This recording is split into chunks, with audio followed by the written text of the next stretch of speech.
Welcome back, my father's business. This is a very special one right here. It's one for the ladies, Message for all the women out there. And I got a question for you. Are you a chosen one?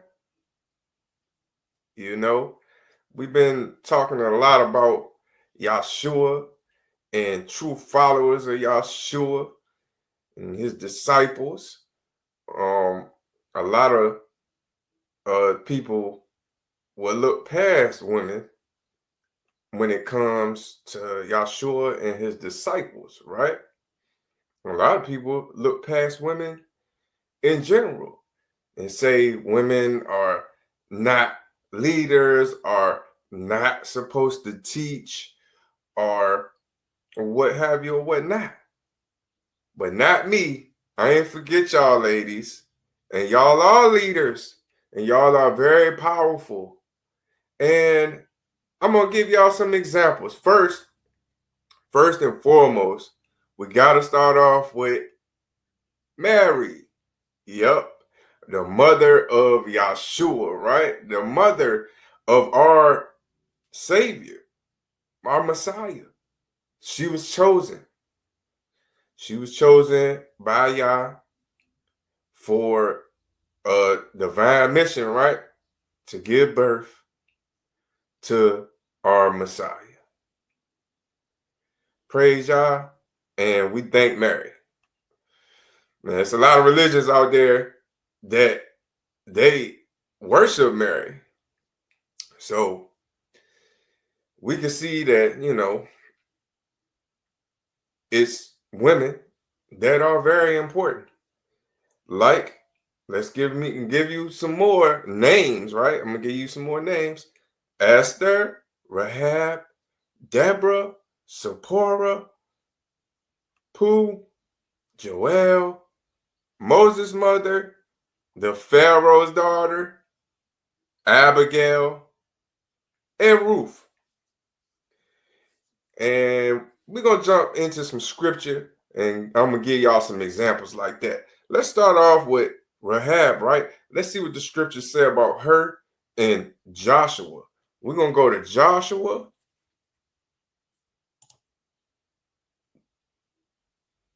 Let's go to Joshua. And we're going to go to verse 2.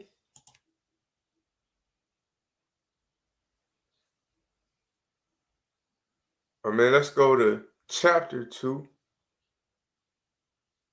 And let's see. Let's go to chapter 2. And we'll start off with verse 1. Chapter 2. So we at Joshua.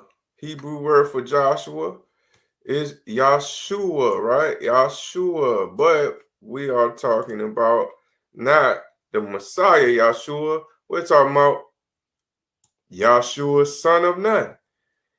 Secretly sent out 2 men for Shittim to spy, saying, "Go see the land of Jericho." And they went and came to the house of a woman of a whore, and her name was Rahab. And they lay down there. Okay. But it was reported to the sovereign of Jericho, saying, "See, the men from the children of Israel have come here and search out the land." And the sovereign of Jericho sent to Rahab, saying, "Bring out the men who have come to you, who have entered your house, for they have come to search out the land."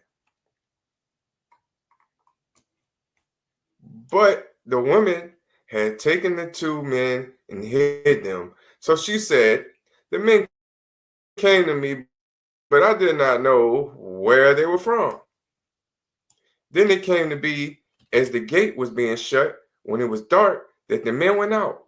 I do not know where the men went.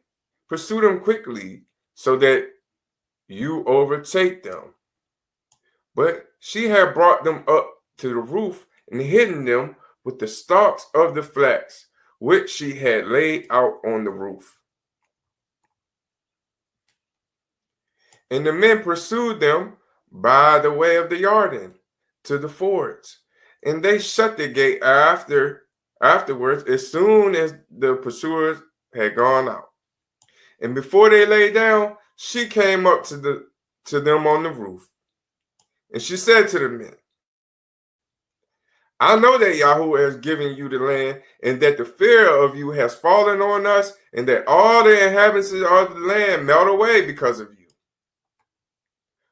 For we have heard how Yahuwah dried up the waters of the Sea of Reeds for you when you came out of Mizraim, and what you did to the 2 sovereigns of Amorite and who were beyond the Jordan, Sihon and Og, whom you put under the ban. And when we heard, our hearts melted, and there was no spirit left in anyone because of you. For Yahuwah your Elohim, he is the Elohim in the heavens above, on the earth beneath. And now please swear to me by Yahuwah, since you have shown kindness, since I have shown kindness," right? Since she has shown kindness, she wanted them to swear to them, "that you also will show kindness to my father's house and show me a true token."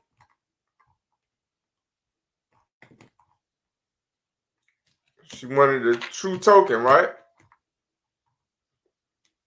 Okay. "And shall spare my father and my mother and my brothers and my sisters and all that I have, and shall deliver our lives from death." Right? And the men said to her, "Our lives for yours. If you do not expose this matter of ours, then it shall be, when Yahuwah has given us the land, that we shall treat you in kindness and truth." So she let them down by rope through a window of her house, and of her house was on the city wall, and she dwelt on the city wall, right? Yeah. So you can see that she was chosen, right? Y'all chose her to hide these men, and she did. And they made an oath with her, right? And this is, I'm gonna just go scroll down, make it real quick, right?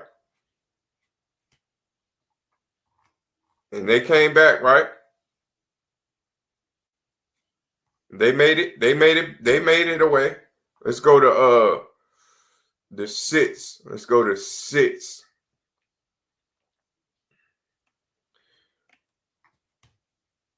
Let's go to Joshua 6.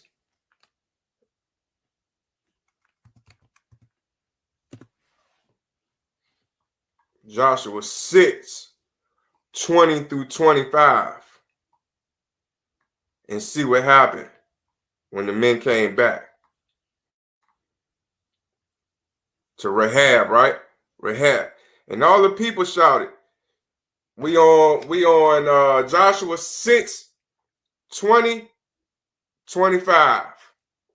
And all the people shouted when the priest blew the ram's horn. And it came to be, when the people heard the sound of the horn, that the people shouted with a great shout, and the wall fell flat, and the people went up into the city, every man straight before him, and they captured the city. And they put under a ban all that was in the city, both men and women, old, young and old, ox, sheep, donkey, with the edge of the sword, right? And the two men who had spied out the land said, go into the house of the women, the whore, and from there bring out the women and all that she has, that as you swore to her. And the young men, the spies, went in and brought out Rahab, her father, her mother, her brothers, and all that she had, so they brought out all her relatives and set them outside the camp of Israel. And they burned the city and all that was in it with fire. Only silver and gold and the vessels of bronze and iron they put into the treasury of the house of Yahuwah. However, Yahshua kept alive Rahab, the whore, her father's household, and all that she had, and she dwelt in the midst of Israel until this day, because she had hid the messengers whom Yahshua sent to spy out Jericho. You know, so we can appreciate Rahab because she was chosen, and she to be on a mission to protect those spies, right? And to hide them and to send them out through her window, give them direction, right? And she saved her whole household just by doing that one thing, right? Let's go see what Deborah was talking about. We're going to go to Judges. Let's go to Judges. Judges 4. Let's go to Judges 4, and let's start off at verse 4 through 6. Judges 4, verse 4 through 6. And this is talking about Deborah. And Deborah, a prophetess, the wife of Labath, was ruling Israel at the time, right? Was ruling Israel at the time. A prophetess, the wife, so she was married. She had headship, right? She had headship. She had a husband. He wasn't ruling.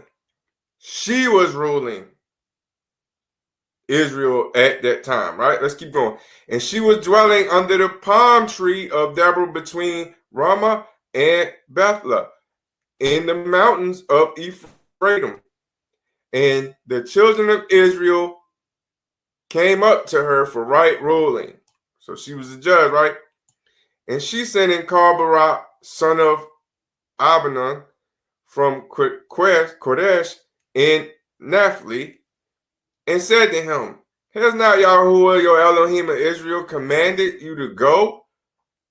Go you, and you shall draw towards the Mount Tabor, and shall take with you 10,000 men and sons of Naphtali and sons of Zebulun. Right? So you can see she was a commander too. We can appreciate that. She was a commander. And she commanded him to take 10,000 men. So she was definitely a leader, right? Let's go and see verse 22 of that same chapter, right? Judges 4, verse 22.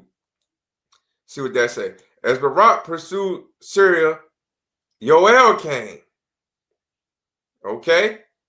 So now we're talking about Joel. Now Joel is different than Deborah, okay? So we was talking about Deborah. Now Deborah was a commander, right? And a leader of Israel at that time. Now Yoel, she lived in a different city or town or whatever you call it. And the leader that she sent, right? So she sent Barak, right? She sent Barak out with those 10,000 men. And they pursued this guy right here, Sisera. And Yoel came out to meet him and said to him, come, let me show you the man whom you are seeking. Hold up. Okay. All right. So let me back up a little bit. So that dude, right, that they was chasing, but Yoel, she took a tent peg in her hand and went softly into him and drove the peg in the side of his head, and he went down fast asleep, and he died. Okay, and then she went out and met him to show him that he was dead with a peg in the side of his head. Okay, and that's gonna be in Judges 4. Judges 4, 21 and 22. And we can see again, you know what I'm saying? So Yoel, she was chosen, and she went hard. She daggone it killed the man, you know what I'm saying? Let's go down to Judges 5. And let's see, Judges 5. Let's see, Judges 5. 7. Judges 5, 7. And again, this is Deborah. Just just go over and show y'all. You know what I'm saying? Yeah, it's female leaders and chosen ones out there. Leadership ceased. It ceased in Israel until Deborah, arose. A mother in Israel arose. Okay, so she was the mother, right? They call her the mother of Israel, right? Yeah. Leadership ceased. Let's go see Abigail. Let's see what Abigail was talking about in 1 Samuel. 1 Samuel. Let's go to 1 Samuel 25. 1 Samuel 25.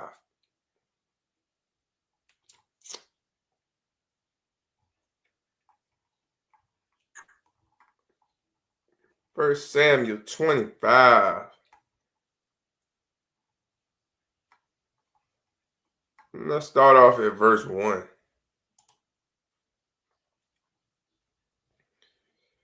And Samuel died, and all of Israel gathered and mourned for him and buried him at his home in Ramah.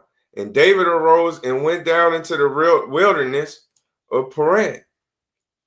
Now, there was a man named Moan, and his work was in Carmel, and the man was very great, and he had 3,000 sheep and 1,000 goats, and he came to be shearing his sheep in Carmel. And the name of that man was Nabal, and the name of his wife was Abigail, and she was a woman of good understanding and good looking, but the man was hard and evil at his doings, and he was of Caleb, right? So we can see women, all y'all women out there, y'all might be married and all that, and y'all married to somebody that ain't righteous, ain't right? Let's keep going. And David heard in the wilderness that Nabal was shearing his sheep. And David sent 10 young men, and David said to the young men, "Go up to Carmel, and you should come to Nabal and greet him in my name. And say this, long life and peace to you, and peace to your house, and peace to all you have. Now I've heard that you have shearers and shepherds have been with us. We did not put them to shame, and not a speck of theirs was missing all the days they were in Carmel," right? They let them be, right? Okay. "Ask your young men and let them inform you. So let my men find favor in your eyes, for we come on a good day. Please give whatever comes to your hand to your servants, to your son David," right? So they went down there. They asked Nabal.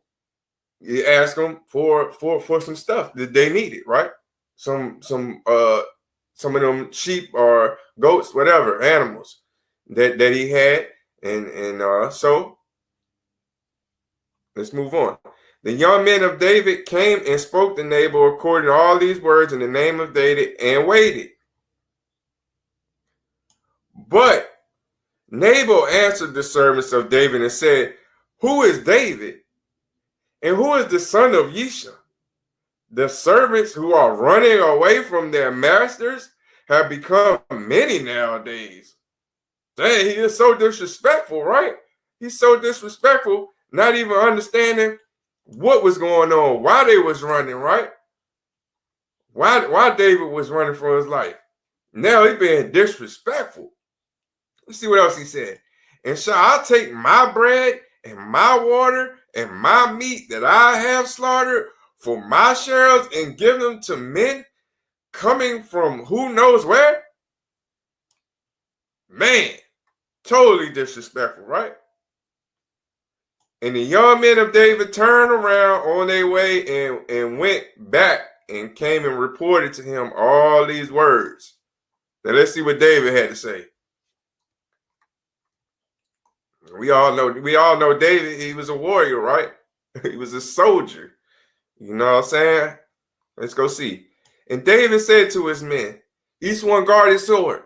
So they each guarded their sword, and David also guarded his sword. About 400 men went with David, and 200 remained with the baggage. And one of the young men informed Abigail, the wife of Nabal, saying, see, David has sent messengers from the wilderness to greet our master, but he scoffed at them. But the men were very good to us and did not put us to shame, nor did we miss any item in the days we accompanied them when we were in the fields, right?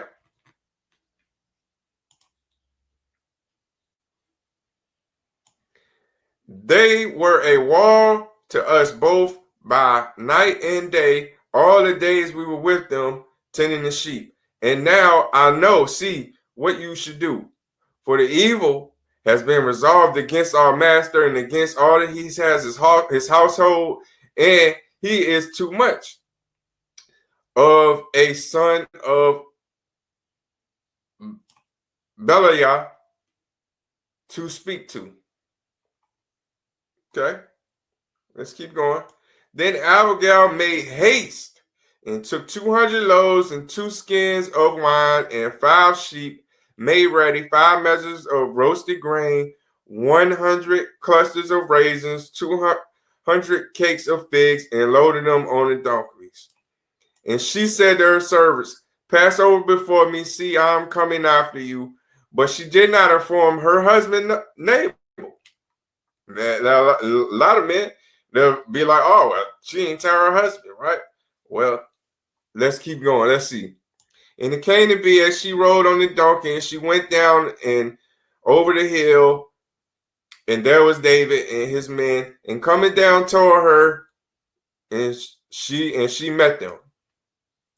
And David had said, only in vain I have protected all that this one has in the wilderness, so that not a speck was missing of all belongs to him. And he has repaid me evil for good. Let Elohim do so, and more also, to the enemies of David. If I leave one male of all who belongs to him by morning light, he won't go leave nobody, alive, right? No males. He was coming there, right? Destroy something. You want to disrespect him? Let's see. And Abigail saw David, and she hasted and came down from the donkey and fell on her face before David and bowed down to the ground. See what else? And fell at his feet and said, my master, let this crookedness be on me. And please let your female servant speak in the ears and hear the words of your female servant. Please let not my master regard this man of Belial, Nabal. For as his name is, so is he. Nabal is his name, and folly is with him.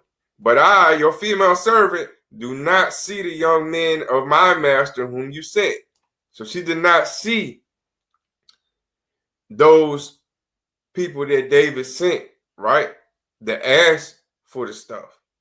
Only he did, right? Because we supposed to, we're going to go to the man in the house, right? We're going to go to the man in the house. That's what you expect. You go to the man in the house because he's the leader, right? Let's keep going. And now my master, as Yahuwah lives, and as your being lives, since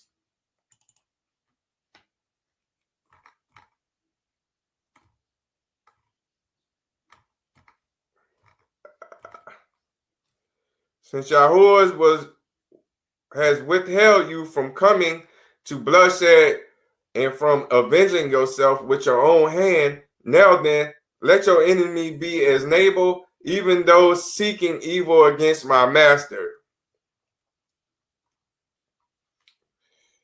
And now this present which your female servant has brought to the master, let it be given to the young men who follow the master. Please forgive the transgressions of your female servant, for Yahuwah is certainly making a steadfast house for my master, because my master fights the battles of Yahuwah, and evil is not found in you all your days.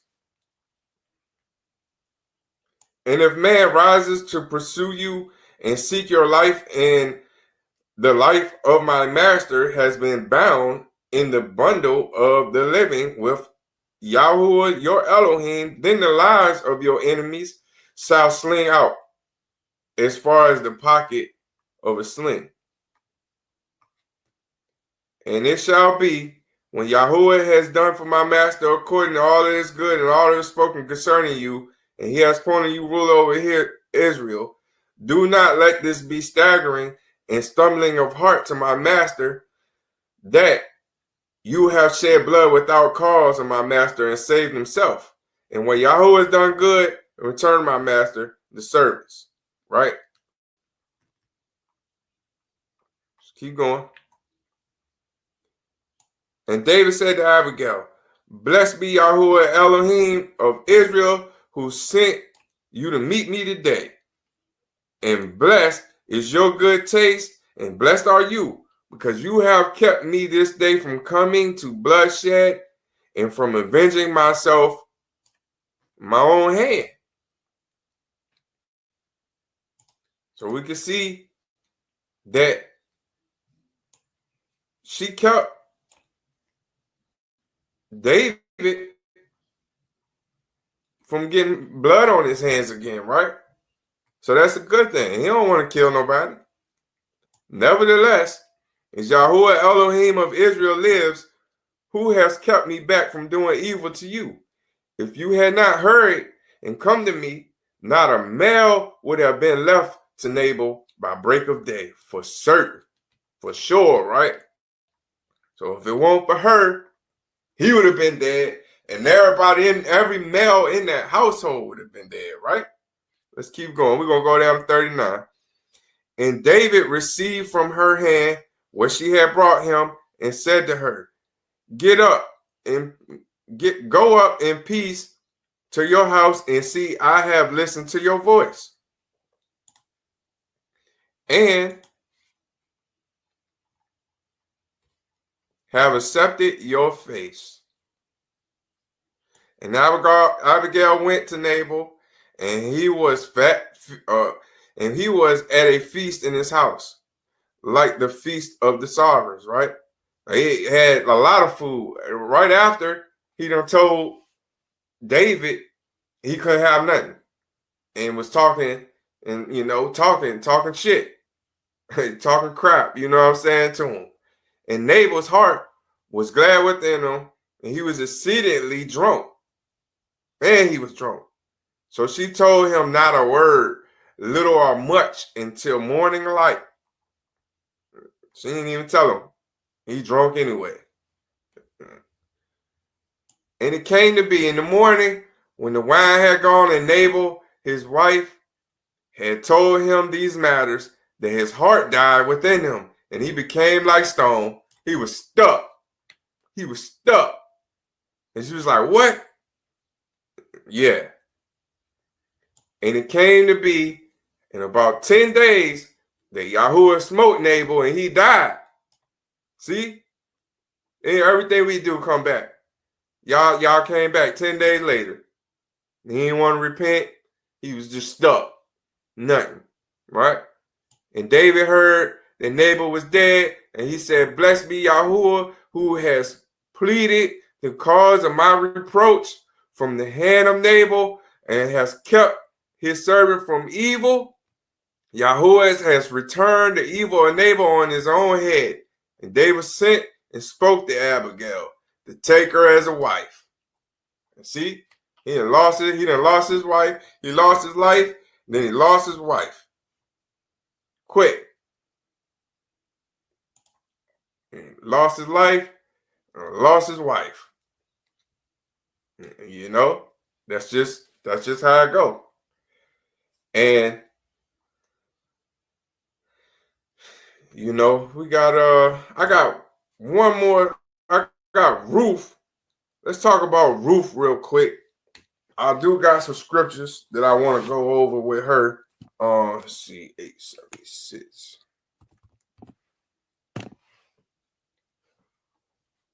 And Ruth, chapter 1, verse 15.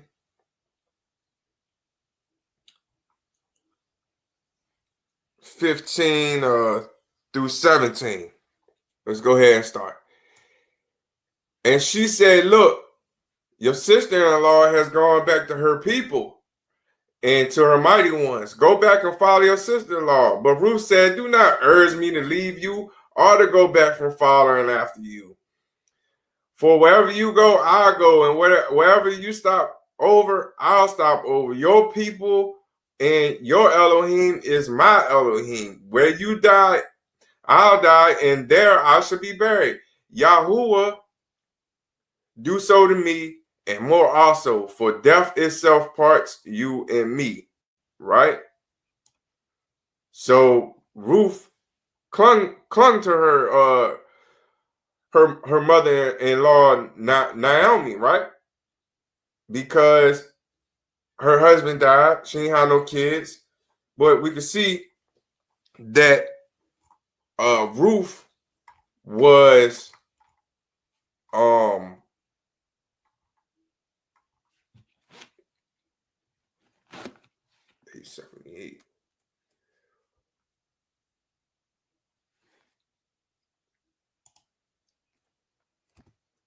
Ruth didn't want to go. She clung to her mother-in-law. She won't going back to her people, right? That were serving other mighty ones. She won't going back. No. And if it wasn't for Ruth, I wanted to show y'all this. The book of Ruth records that people had no problem with calling Yahuwah by his name. This piece of history is also a great example of how Gentile is grafted in among the chosen people. Ruth, an ex-Moabite, became the great-grandmother of David. Okay? And that's why I wanted to leave off right there. You know what I'm saying? Because a lot of people don't even know that Ruth was the great-grandmother, for one, of our King David, right? And, you know, a lot of people don't understand that King David was mixed. Okay? Mixed. Ruth was what you call white, Caucasian, you know, whatever. And she clung to Naomi. And her people was her people, okay? And she married Boaz, you know what I'm saying? And that's how King David came about. But anyway, we got a lot of examples we just went over. Like I said, Moses' mom put him in a basket, right? And when they was trying to kill all the Hebrew babies, and then Pharaoh's daughter, she seen the baby, and she could have easily been like, no, I'm not taking on that responsibility. My father or whatever wants to kill all of these Hebrew babies. Let them all die, right? And then we could see if it wasn't for Moses, then the children of Israel, when they, got out of Egypt, right? Mizraim, right? And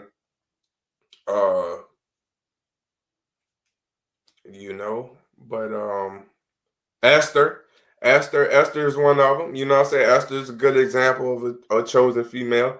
And she went into the king, right? And saved her people when they were trying to kill her people, right? So, and a lot of people will say that it's only 12 disciples, right? And we know one ended up betraying them. And then, he got taken out, right? And then we got another one. And a lot of people just say like that, like, oh, it's just 12. But I don't know. I'm still doing my research because they be lying about a lot of stuff. And one of those things is almost everything about Yahshua, right? But he loved Mary. I ain't talking about Mary Magdalene. I'm talking about Mary Magdalene, not Mary's mom or whatever. Of course, he loved his mom, but there's something about her, and I'm looking into it because it's women out. Y'all women are very powerful, and I commend y'all, respect y'all. You know what I'm saying? And are you chosen? I want to know, are you chosen? Because more likely, if you're watching this video, you are. So go ahead, put your work in. You know what I'm saying? Do what you got to do for the Most High, y'all. That's my message for y'all today. And I look forward to the next one. I love y'all. I'll be praying for y'all. And this was a message to all y'all women out there, all y'all beautiful women out there. This is the message for y'all. This is my walk with God. I walk with God, one foot in front of the other, following Jesus' footprints. I walk with God. This is my walk with God. Died, but I still live. I'm a witness. This is my walk with God. I walk with God, our Father's business. Welcome to the ministry. This is my walk with God. I walk with God, one foot in front of the other, following Jesus' footprints. I walk with God. This is my walk with God. Died, but I still live. I'm a witness. This is my walk with God. I walk with God, our Father's business. Welcome to the ministry. I have no words for my spiritual journey, asking God to transform me. Metamorphosis. Now I'm recording all of my stories, making my testimony all better, way for you to get to know me. If I said it, I meant that. Manifestation, all odds against it. Finally got on probation, went on vacation, came back taken. I was just playing while you hating. That's motivation, I'm just saying. This is my walk with God. I walk with God, one foot in front of the other, following Jesus' footprints. I walk with God. This is my walk with God. Died, but I still live. I'm a witness. This is my walk with God. I walk with God, our Father's business. Welcome to the ministry. I'm just trying to live. They waiting on me to fail. Say they care, but I can't tell. Stuck in hell. I do what I gotta do well. Lost 100 pounds before I came out that cell. I bounced right back. It won't keep it moving, can't stay still. ADHD for real, since I was little. Pop a pill, I'm sick, I'm ill. Can't calm down, whole life turn upside down. What's God's plan? Can't understand, but can't complain. This is my walk with God. I walk with God, one foot in front of the other, following Jesus' footprints. I walk with God. This is my walk with God. Died, but I still live. I'm a witness. This is my walk with God. I walk with God. Our Father's business. Welcome to the ministry.